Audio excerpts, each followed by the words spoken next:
여러분, 이번 영상에서는 폰이랑 함께 제주 올레길 5코스를 신나게 걸어봐요. 모두 준비되셨나요? 그럼 출발합니다. 제주 올레길 5코스는 바다와 자연이 주는 웃음이 넘치는 코스라고 할 수 있어요.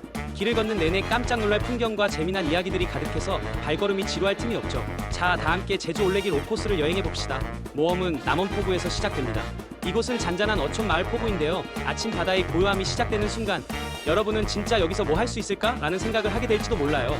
하지만 바로 그 순간부터 해변가를 걷기 시작하면 포구의 정겨운 풍경이 서서히 여러분을 반깁니다. 제주의 어촌에서 시작하는 여행은 이보다 완벽할 수 없죠. 포구를 걷다 보면 나도 제주 사람이 된 기분이라는 착각이 들 수도 있어요. 다음으로 도착하는 곳은 큰엉 입구입니다. 이름부터 뭔가 장난스러운 느낌이 나죠? 큰엉은 그야말로 큰 절벽이 있는 곳이랍니다. 큰엉이 안경승지는 큰 바위 덩어리가 크게 입을 벌리고 있는 언덕이라는 뜻으로 절벽에 뚫린 동굴을 제주방언으로 엉이라 부른다고 쉽게 이해하시면 돼요. 입구에 도착하면 마치 거대한 자연 요새에 초대받은 기분이 들 거예요. 이곳에서 잠시 숨바꼭질이라도 하듯 절벽과 자연 속에서 소소한 모험을 즐겨보세요. 큰엉 아래로 펼쳐지는 바다 풍경은 그야말로 그림 같아서 발걸음이 절로 느려질지도 모릅니다. 태우께로 가면 여러분은 웃음이라는 단어를 떠올릴지도 몰라요. 여기서 개는 바닷가의 작은 포구를 뜻하는데 이름에 웃다가 들어가 있잖아요. 그렇다면 여기가 얼마나 재미있을지 상상할 수 있겠죠? 길을 걷다 보면 바위들이 여기저기 웃고 있는 듯한 모습으로 여러분을 맞이합니다. 태우께를 지나면 바다가 환하게 열리고 웃음소리가 들리는 것 같아요. 이곳은 왜 웃음을 부르는 걸까 하고 잠시 생각해보다가 그냥 그저 웃음이 나는 풍경 때문이구나 하게 될 거예요. 태우께는 스노클링 명소이고요. 우리들의 블루스 촬영지이기도 해요. 물놀이 하기엔 최적이에요. 태우를 메어두던 포구라 하여 붙여진 명칭이고요. 종정 포구라고 부르기도 해요. 이유는 묻지 마세요. 저도 몰라요. 다음은 위미 동백나무 군락지입니다. 이곳에 오면 마치 빨간 꽃의 세상에 들어선 느낌이 들 거예요. 겨울철에 만개하는 동백꽃은 정말 장관인데 꽃이 피는 계절이 아니더라도 군락지 자체가 신비로운 분위기를 자아냅니다. 이 꽃들은 뭐가 그렇게도 붉은 걸까?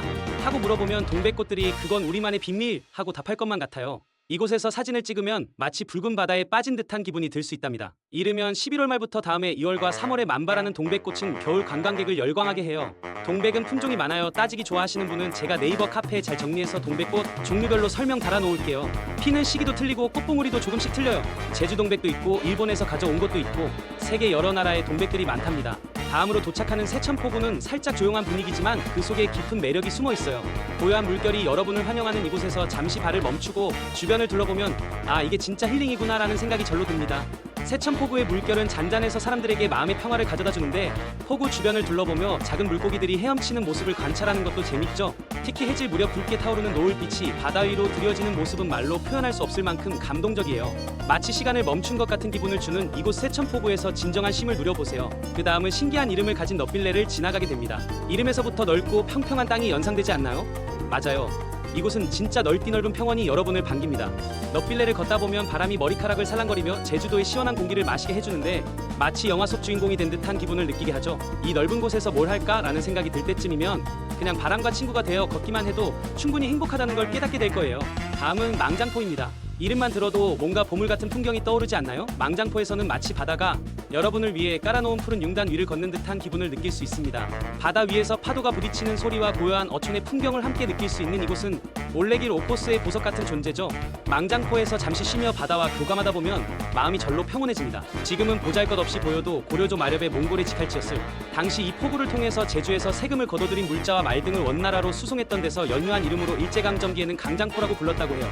여정의 마지막은 바로 세속각다리입니다. 이곳은 그 유명한 세속각 계곡을 건너는 다리인데요. 이곳에 도착하면 마치 영화 속 한 장면처럼 거대한 자연 속에 둘러싸인 느낌을 받게 됩니다. 세속각은 에메랄드빛 물이 아름답기로 유명해서 물을 바라보고 있으면 한동안 넋을 놓고 있을 수도 있어요. 다리 건너면 뭐가 있을까? 하고 상상하며 마지막 한 걸음을 내딛는 순간 여정의 피날레가 화려하게 펼쳐집니다. 세속각의 풍경은 그야말로 제주 여행의 하이라이트. 깊은 수심과 기암괴석 울창한 소나무 숲이 절경을 이루고 있어요. 민물과 바닷물이 만나 오랜 세월에 걸쳐 빚은 명승지거든요. 40만 년 전에 분출한 조면암질 용암류가 오랜 세월 파도에 쓸려 지금의 기암괴석을 만들어냈대요. 이렇게 제주 올레길 5코스는 숨겨진 보물 같은 장소들과 함께 걷는 내내 웃음과 즐거움을 주는 길이에요. 코믹하고 유쾌한 순간들이 가득한 이 코스를 걸으면서 제주의 진정한 매력에 흠뻑 빠져보세요. 제주 올레길 5코스 어땠나요? 숨은 매력이 가득한 길을 꼭 걸어보세요. 이상 포니TV의 귀염둥이 폰이었습니다. 제주 포니TV 구독과 좋아요 꼭 눌러주세요. 그럼 다음 영상에서 다시 만나요. 빠잉.